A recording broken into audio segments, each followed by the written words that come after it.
Alright, we want to look at the first chapter. If you look, the first line of the chapter says, he was born during this dry summer in 40 days. It starts off with tall tale language, right off the bat.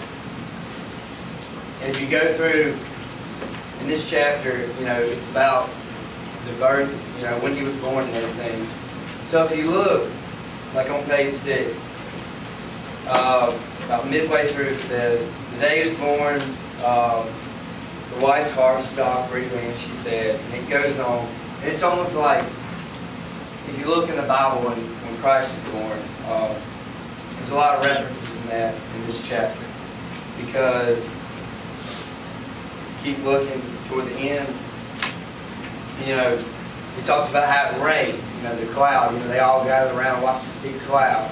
You can think about it like when Jesus was born, it was this big thing and everybody came and brought, presents. Think about Christmas, and they brought, their presents and everything.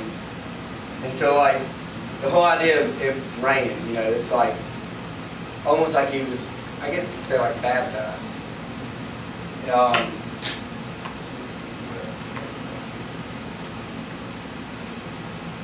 And then if you go on to the second chapter, okay, this is just, the whole story is him talking about how he views his father, basically, and he uses these tall tales because he really doesn't know his father.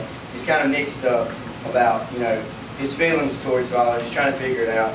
Why he's on his deathbed. And so he's trying to figure all this out, and that's why he's telling all these tall tales that his father told him. So if you look in the second chapter, the main thing here, it says, he talks about just how he was able to relate with animals and do all these marvelous things, and it says, he knew the animal's special language. He had that quality.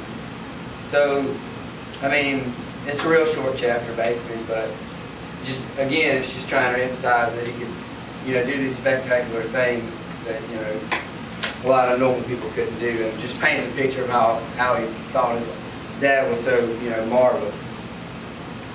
Okay, and then if you look at chapter 3, when I looked at it, I just kind of thought back, at the end of the chapter, you have you hear your grandpa or your grandma or somebody say, oh, when I was a kid, I had to carry, books in the snow and blah, blah, blah, blah. So I kind of thought about that. But when he tells this story, again, it's the language and all is very much like a tall tale. And let's see.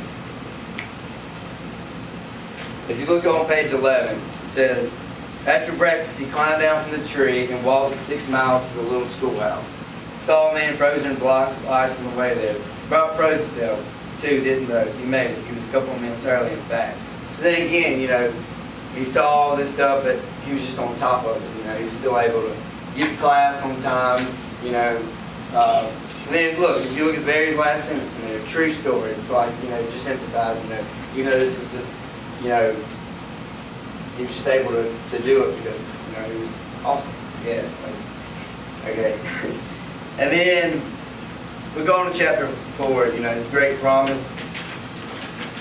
I guess all I really got out of that is just, once again here, he's just painting the picture of, how he saw his dad. Everybody told him that, basically, he read a lot of books, just like it says, 1,000 books, some say 10,000, history, art, philosophy. Then it says, even the telephone book. Some, they say he knew more than anybody, even Miss Pinkworth, the librarian. So once again there, he was just so, well-rounded with everything, I guess. Okay, and then here in chapter 5, this is probably, one of the most important out of the first 8, I think, because this is where he's actually talking to his father, on his deathbed, or when he's feeling ill or whatever. And the important thing to remember is you're going to see 4 takes of this. And this is the first one. And every time you see it, you're going to get a little bit more. As you read it, you're going to find out different